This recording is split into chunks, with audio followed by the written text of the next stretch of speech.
Oi, pessoal. Meu nome é Jaqueline de Andrade Torres. Eu sou psicóloga e colaboradora da Sociedade Brasileira de História da Psicologia, a SBHP. E hoje, com este vídeo, nós damos início a um projeto que inclui uma série de vídeos abordando discussões em história da psicologia a partir de um formato de bate-papo, em que um de nós, da SBHP, recebe uma renomada pesquisadora, um renomado pesquisador da área. O formato dos vídeos não será necessariamente sempre o mesmo, mas sempre será a respeito de um tema específico em história da psicologia.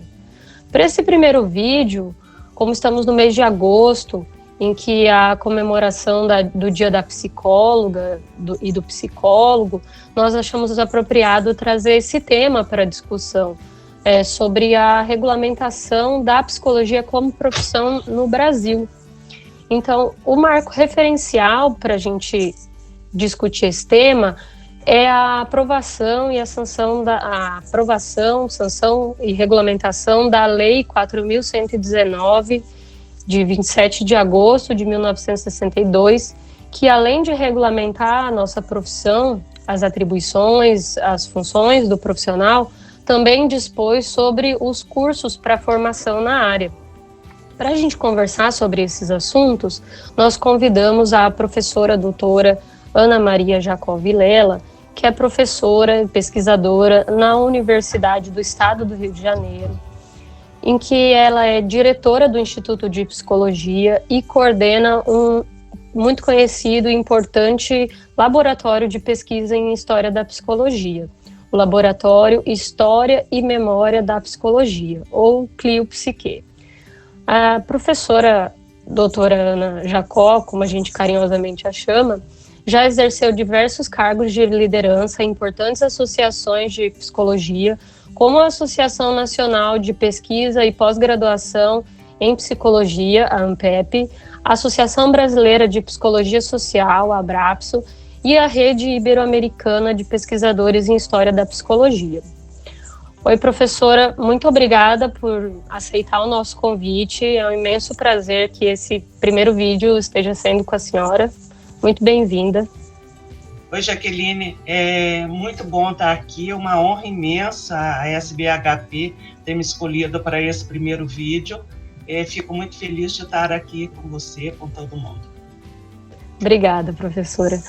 Antes da gente começar a falar propriamente sobre o tema proposto, a senhora poderia comentar um pouco sobre a sua trajetória na psicologia e também sobre as atividades que vêm sendo desenvolvidas no CLIO atualmente? Claro, será um prazer. O CLIO-Psique, não conheço o nome, Laboratório de História e Memória da Psicologia, CLIO-Psique, ele existe há exatamente 24 anos. Quer dizer, ele não é novinho, mas ele também não é um centro de pesquisas muito antigo, né?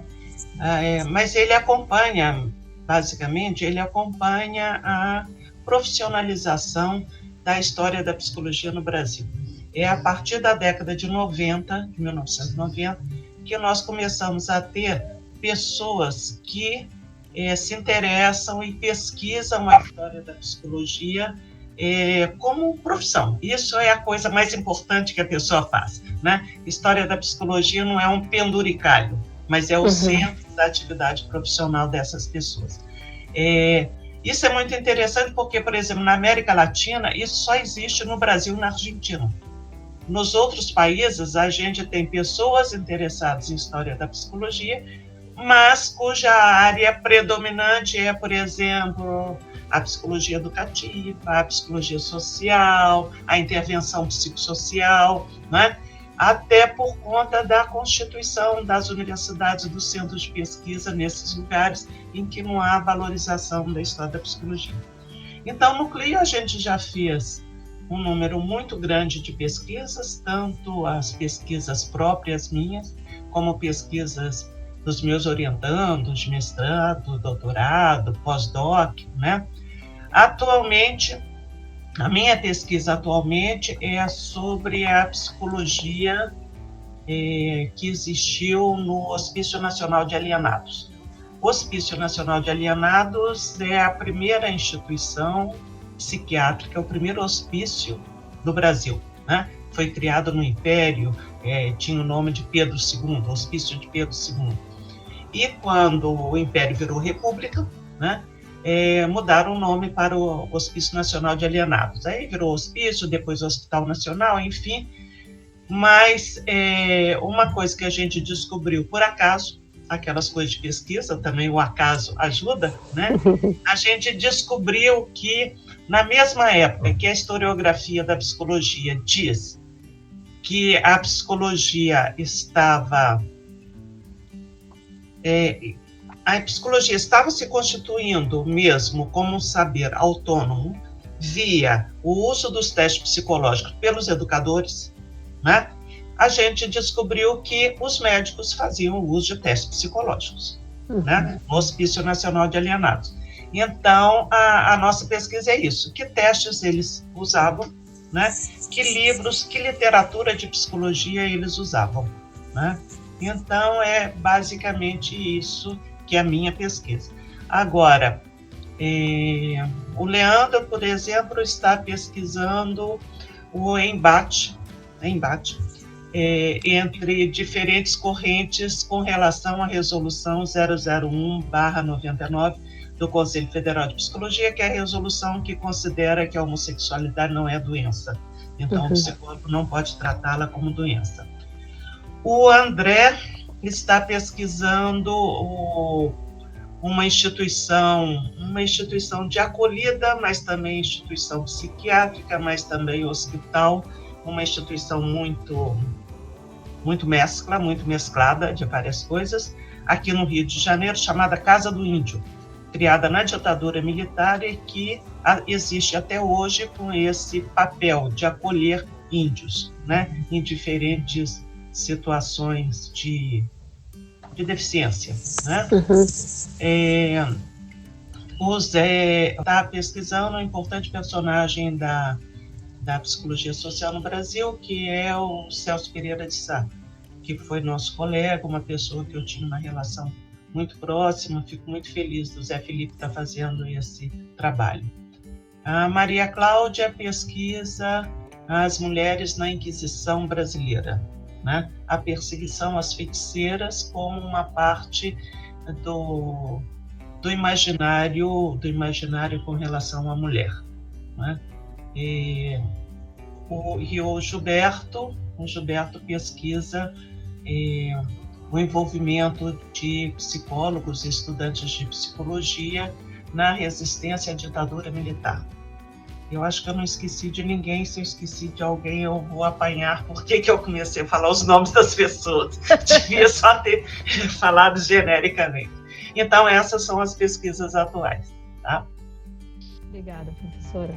E agora, entrando especificamente no tema que a gente selecionou para hoje, assim, em um período anterior à regulamentação da psicologia como profissão no Brasil, a psicologia já país como campo de pesquisa e também embasava a atuação em diversos campos. Algumas obras já eram publicadas, cursos já eram ministrados e a gente já tinha práticas que se baseavam nos conhecimentos da área. Seria possível traçar um panorama geral do que era a psicologia no Brasil antes da regulamentação da profissão? E qual exatamente foi a mudança representada pela aprovação e regulamentação da Lei 4.119? Bom, vamos tentar. A gente tem uma pesquisadora em História da Psicologia, Marina Máxima, que era da Universidade de São Paulo, Ribeirão Preto. Atualmente ela está aposentada. A Marina desenvolveu um belíssimo trabalho, um trabalho imenso, sobre a psicologia presente no discurso jesuítico do Brasil Colônia. Então, é uma psicologia muito próxima da filosofia tomista, a filosofia tomista, né? E é um entendimento que os jesuítas tinham, tanto dos indígenas quanto também o conhecimento que eles tinham dos colonos que aqui para cá vieram, né? E como eles orientavam a sua prática em função dessa suposição psicológica que eles tinham sobre essas pessoas. Eu gosto sempre de lembrar, quando a gente fala desse período do Brasil colônia, que a gente deve a muitos, mas deve também ao padre Manuel da Nóbrega, que foi um dos primeiros jesuítas que veio para cá. A gente deve a constatação de que os índios eram seres humanos, como os portugueses também, né? Vamos lembrar que os portugueses chegaram no Brasil e não entenderam nada daquele povo que andava pelado, né? Aquele povo que falava de um jeito diferente, aquele povo que dormia ao ar livre, enfim, que era tudo diferente deles. E a primeira noção etnocêntrica dos portugueses foi considerar que aquilo ali não era gente, né? Era algum tipo de animal ainda não catalogado, né? O padre Manuel da Nóbrega, em um texto que eu tomei conhecimento pela própria Marina, ele fala que, na análise dele dos indígenas, ele fala que os indígenas tinham entendimento, memória e vontade, que eram 3 faculdades da alma, segundo São Tomás de Aquino. Se eles tinham raciocínio, memória e vontade, é porque eles eram gente, né? Então, eu acho isso, em termos historiográficos, da história da psicologia, eu acho isso muito importante, né? Embora isso não tenha impedido a dizimação dos indígenas no país. Então, a gente pode considerar essa como uma primeira etapa, que vai ser a causa de muita discussão no século XIX, né? Quando, com a criação da Faculdade de Medicina, da Faculdade de Direito e tal, e a proximidade maior, né? Quer dizer, as várias coisas que aconteceram com a vinda de Dom João VI para o Brasil, por exemplo, liberdade de imprensa e tal, a gente começa, os intelectuais da época começam a receber as ideias que vêm da Europa e se apropriar de formas muito típicas do pensamento da época dessas ideias. Entre essas ideias vem a psicologia, né? E a psicologia materialista, a psicologia objetiva, não mais a psicologia tomista. Então você tem uma discussão entre esses 2 tipos de pensamento, o pensamento católico e o pensamento científico da época. Isso é representado principalmente pelos médicos, né? Isso que foi o estalo que eu tive naquela pesquisa que eu estava falando sobre a psicologia no Hospício Nacional de Alienados, porque a historiografia é muito clara com relação a isso, quer dizer, a apropriação das ideias psicológicas que estão sendo desenvolvidas na Alemanha, na França, na Inglaterra, depois nos Estados Unidos, é feita pelos médicos. Mas quando a gente passa para a prática profissional, há um gap, e a prática vai ser dos educadores via o uso dos testes, né? Então, essa pesquisa é muito interessante porque mostra que não há bem um gap assim, não. Os médicos continuam interessados na psicologia e na psicologia prática, na psicologia que vai ajudá-los, por exemplo, a estabelecer diagnóstico diferencial, tá? Que é isso que o Henrique Roxo, que é o grande psiquiatra da primeira metade do século XX, é isso que ele está interessado na psicologia. Como ajudar a fazer o diagnóstico diferencial daqueles internos ali no hospital. Então, você tem a grande ferramenta psicológica são os testes, né? Os testes aparecem sob a forma do modelo de teste que a gente conhece, lápis e papel, né? Aparecem na primeira, segunda década do século XX, na medicina, na psiquiatria, na educação, e assim continuam. E é por esse interesse, aí vai ser assim, principalmente na educação, né? Por esse interesse da educação, nesse apoio psicológico, é que a gente vai começar a ter a tradução de livros de psicologia no país, né? A gente tem uma publicação nacional muito pequena. Um dos primeiros livros, por exemplo, publicados no Brasil, até onde eu sei é o primeiro, mas como sempre, história, sempre a gente vai descobrindo outras coisas. Não é o primeiro. Eu ia falar que era o primeiro, já lembrei que não é. A gente tem os métodos de psicologia do Maurício de Medeiros, que é de 1906, 1907, alguma coisa assim, e o Pensar e Dizer, um livro sobre pensamento e linguagem, do Manuel Bonfim, de 1923. Mas isso tudo é raridade. A constituição do conhecimento psicológico no Brasil começa pelas traduções, né, que são feitas principalmente na década de 30, e traduções de livros que interessam à educação. Então, a educação muito que se apoia na psicologia para constituir um processo de ensino-aprendizagem, né, entender da motivação do aluno, como melhor levar o aluno a aprender, etc. e tal, além de usar os testes.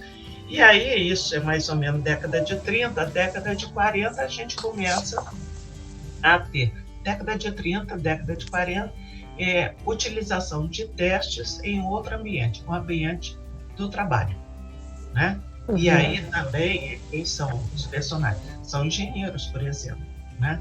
Como Roberto Mange, em São Paulo, né? E depois a gente vai ter o Emílio Miri Lopes, que é um psiquiatra psicólogo catalão, espanhol, que vem para o Brasil, né?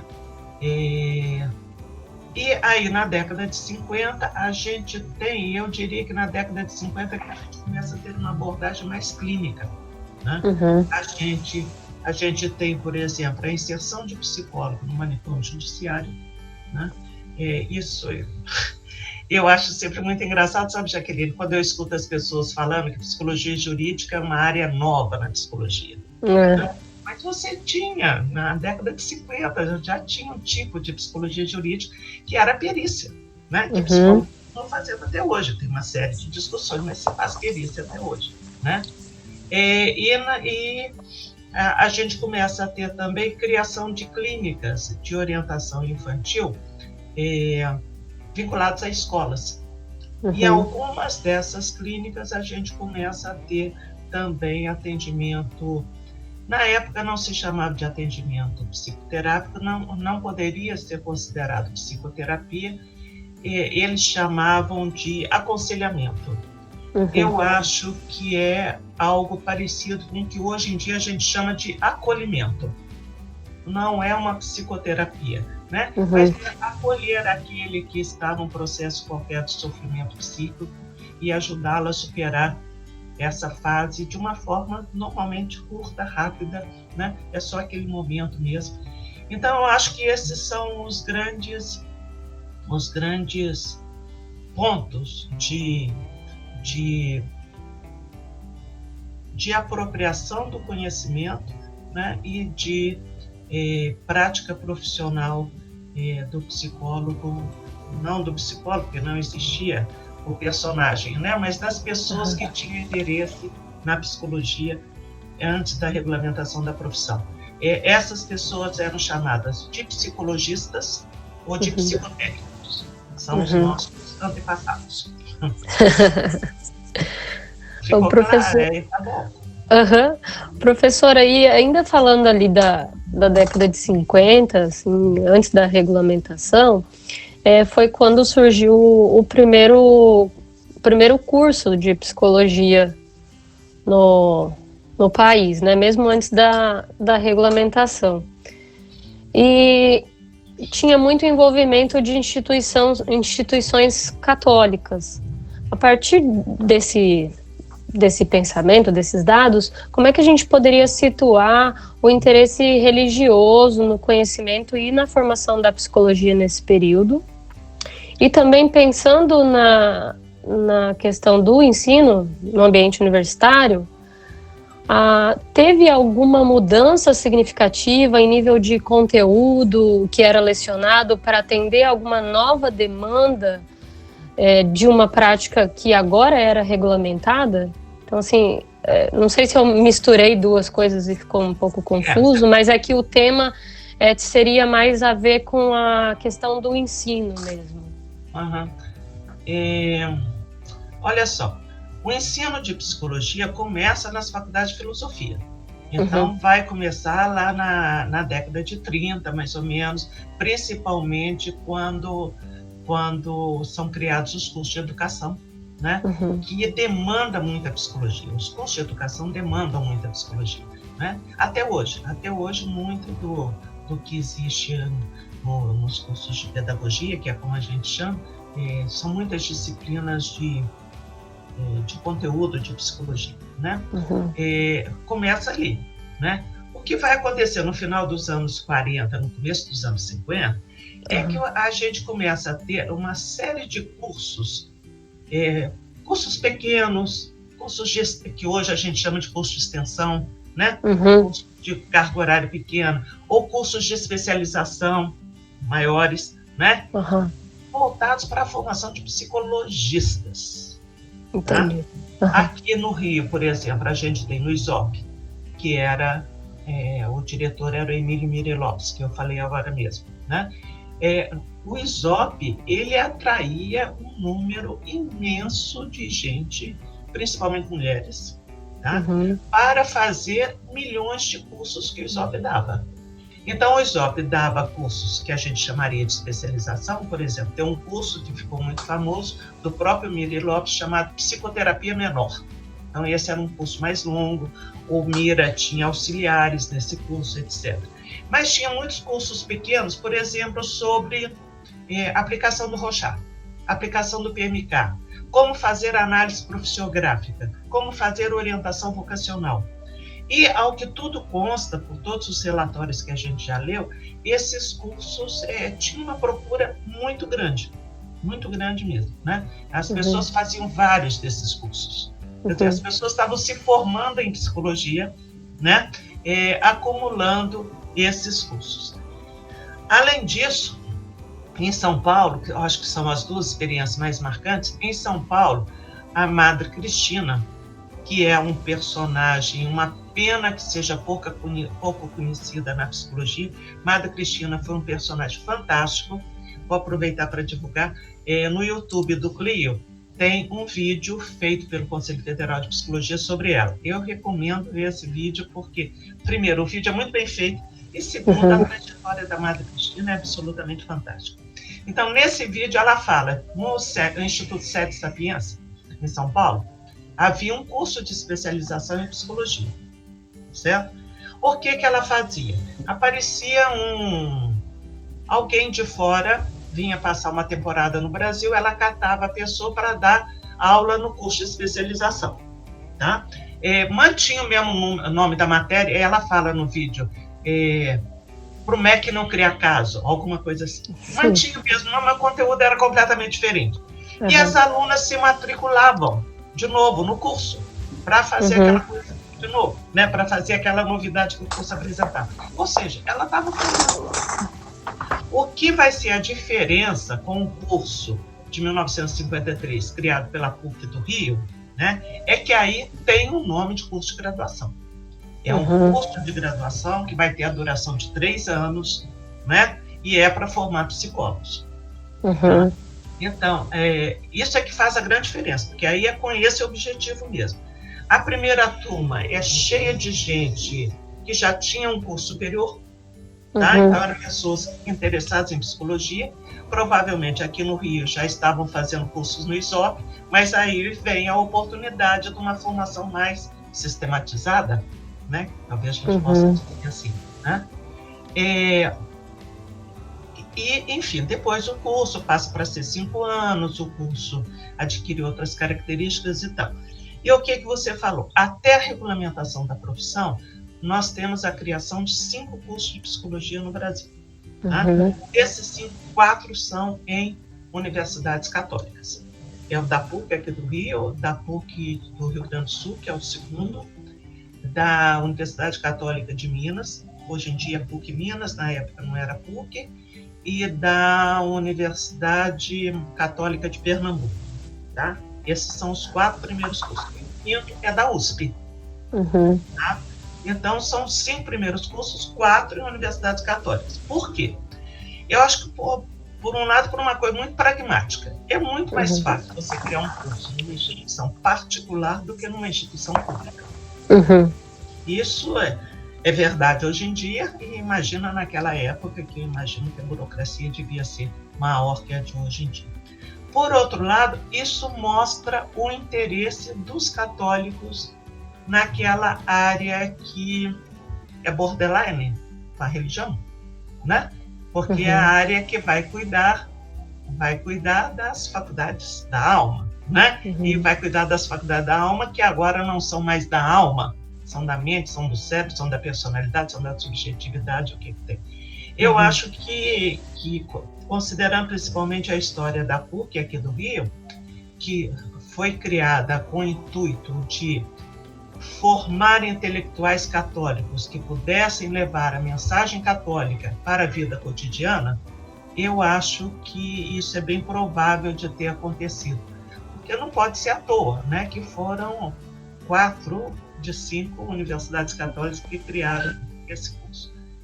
Isso era a primeira parte da sua questão, né? A segunda era a segunda era sobre o conteúdo lecionado. Se após a regulamentação, para atender alguma nova demanda, se houve alguma mudança. Olha só, eu não sei. A gente tem um hábito, uma falta de hábito, que não existe nos países da América Latina e nem nos países europeus, nos Estados Unidos, etc. A gente não guarda programa, né? Você querer pesquisar programas de disciplinas aqui no Brasil é uma coisa meio complicada. Então, a gente não tem muita empiria para falar se houve mudanças e tal. Mas eu acredito, pelo pouco que eu conheço, assim, mais especificamente a esse respeito, eu acredito que não houve mudança nenhuma, né? O currículo mínimo aprovado foi uma grande conciliação entre as diferentes correntes na psicologia. Ele representava basicamente o que existia na PUC, né? Na PUC daqui, na PUC do Rio Grande do Sul, né? O que houve, tem um relato do... Eu estou na dúvida se é do Isaías Pessotti. Eu acho que não é do Isaías Pessotti, mas enfim, eu não estou lembrando direito não. Mas que pergunto para ele como é que era a composição, como foi a composição do quadro docente das disciplinas quando foram criados os cursos. Aí ele fala assim, olha só, foram criadas várias disciplinas. Aí, por exemplo, eu sabia Piaget. É por essa história de Piaget que eu acho que a fala não é do Isaías Pessotti, mas eu não considero. Eu sei Piaget. Então, eu dava as disciplinas que me mandavam dar e dava Piaget. Entendeu? Então, não havia muito essa questão.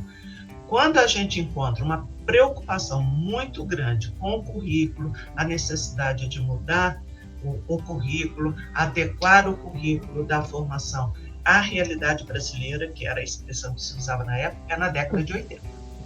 Na década de 80, de fato, e aí já tinha 20 anos, né? Praticamente 20 anos do curso. Na década de 80, de fato, há um grande movimento e os currículos mudam muito, né? Mas ali, com a regulamentação em si, foi mais uma questão de encaixar. Eu ainda não dava aquela matéria que está no currículo mínimo, então eu preciso colocar aqui e tal. Entendi.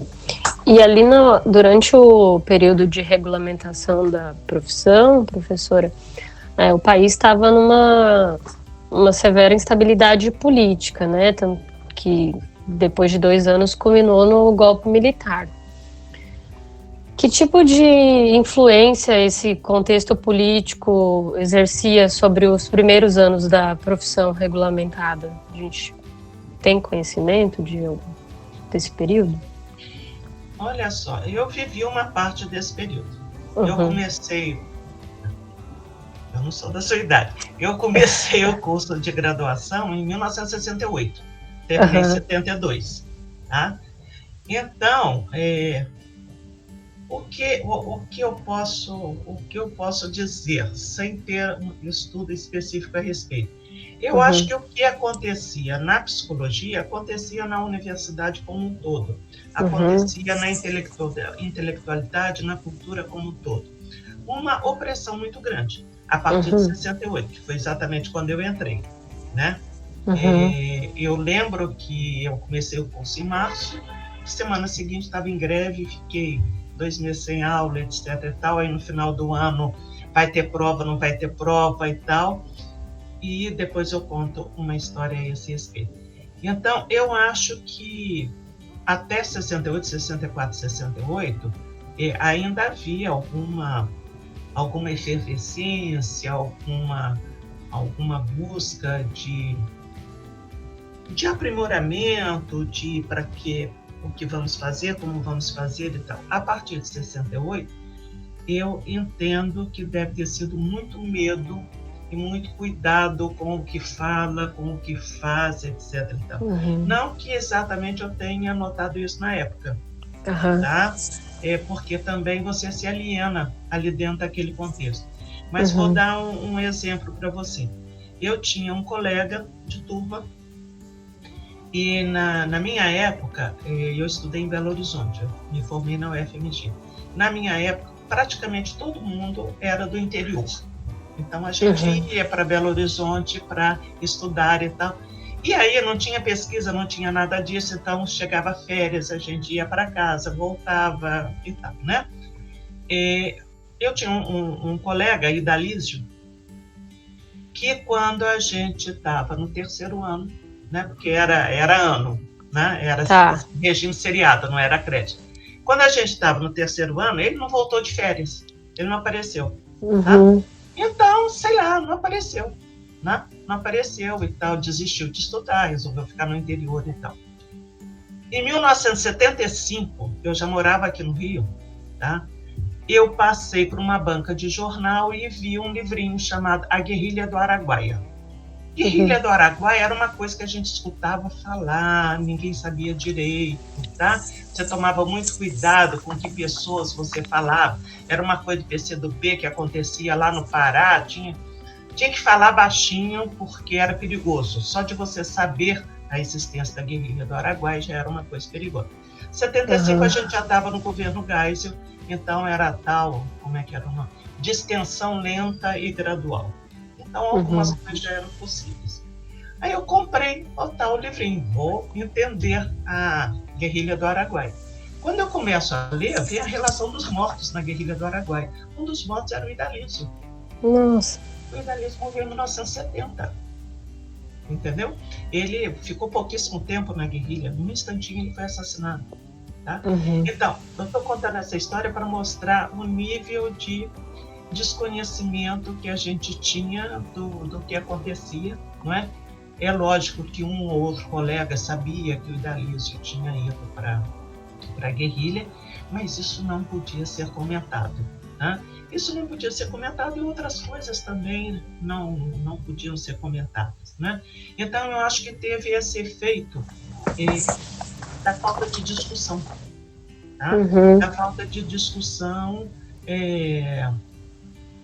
política, tudo bem, mas da falta de discussão teórica também. Um bando de autores, né, que existiam, tal, que eram conhecidos em outros lugares, a gente demorou muito para ter conhecimento aqui, né? Um bando de autores chegaram junto com os exilados em 1979. Aí a psicologia já tinha quase 20 anos de profissão regulamentada, né? Então, acho que a gente teve uma perda nesse sentido, entendeu? De não participar do debate mundial que estava acontecendo, né? E não debater entre nós mesmos, né? Um silêncio muito grande, que é a característica de ditadura, né? A opressão leva ao silêncio, né? Então, eu acho que é isso, por aí. Tá? E agora uma última pergunta, uma última dúvida. Pensando assim que nós, mulheres, somos a maioria na psicologia e até onde eu sei, historicamente, éramos também, sempre fomos.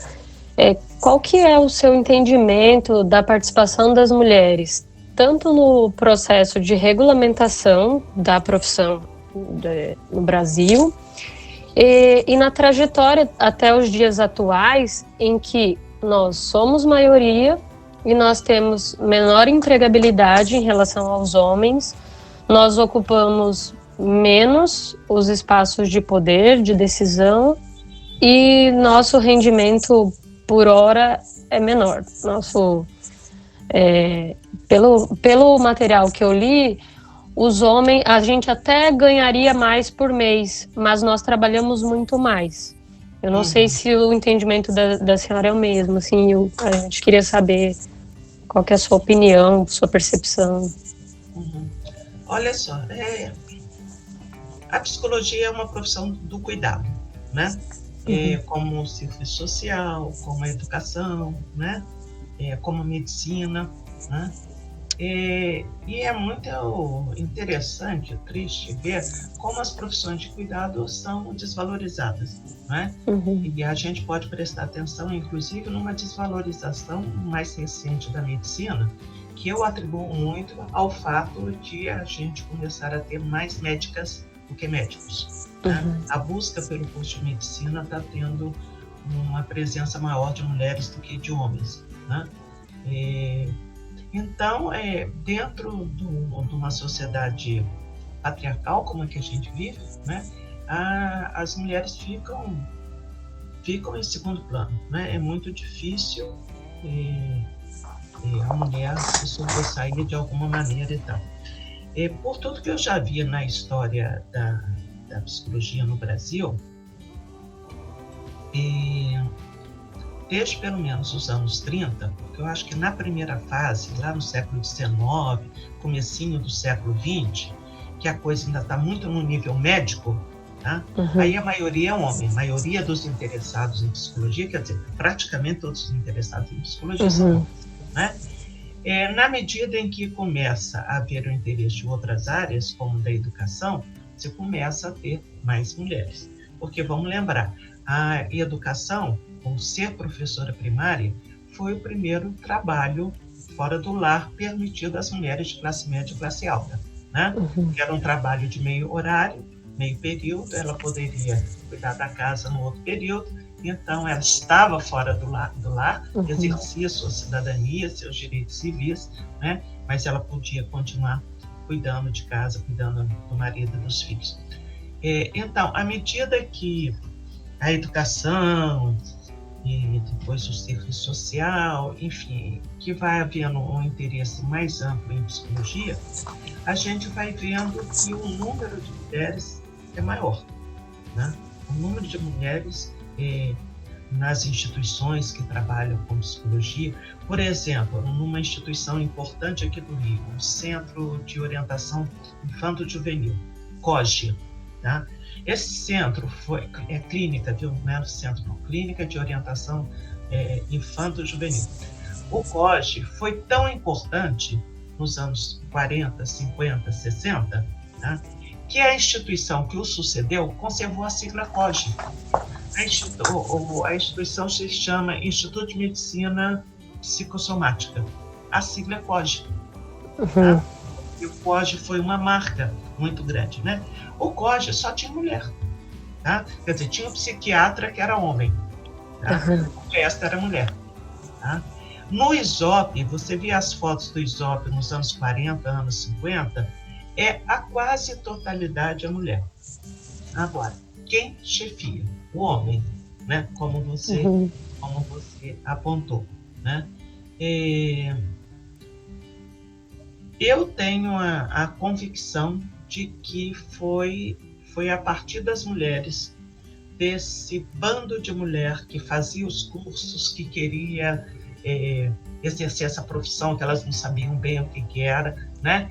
Eu tenho a convicção de que foi por meio delas que a gente conseguiu a construção do anteprojeto de lei e depois todo o caminho que levou quase 10 anos para a regulamentação da profissão. Porque o primeiro anteprojeto de lei foi de 1954, saiu do ISOP, que era um lugar cheio de mulher, né?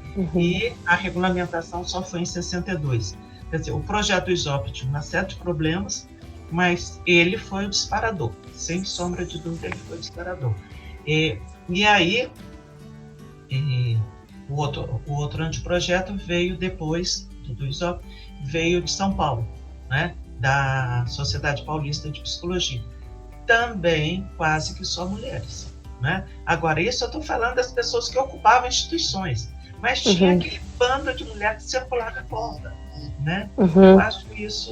Eu acho que compete muito a elas, sim. Né?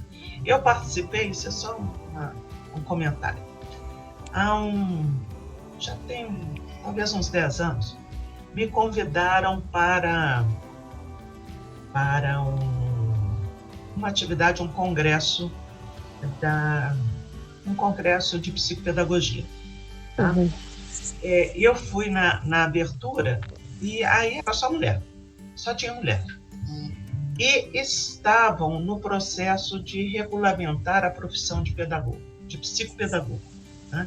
Eu fiquei impressionada do ânimo das mulheres em lutar pela regulamentação, da emoção delas com qualquer notícia boa que vinha. Foi uma pessoa do Ministério da Educação elogiar o trabalho do psicopedagogo. Elas ficaram emocionadíssimas. Eu fiquei pensando, lá nos anos 50, deve ter sido assim. Deve ter sido assim. Né? Enfim, é isso. E a gente ainda tem muita coisa para conquistar, né, na igualdade, né, não só na psicologia, né, professora? Não, é isso. Eu acho que a gente tem que fazer a luta específica nossa, né, na psicologia, mas não pode esquecer que isso está junto com outras lutas, né, das mulheres como um todo, da classe trabalhadora como um todo, porque também colocar coisa muito identitária não faz muito meu gênero, não. Eu acho que a gente tem que pensar que a gente vive num regime capitalista e que as classes existem, né? Eu acho isso fundamental. Professora, a ideia é que o vídeo não fique muito longo, então, infelizmente, essa era a última pergunta. A gente quer, em nome da Sociedade Brasileira de História da Psicologia, quero agradecer imensamente por ter aceitado o nosso convite tão prontamente.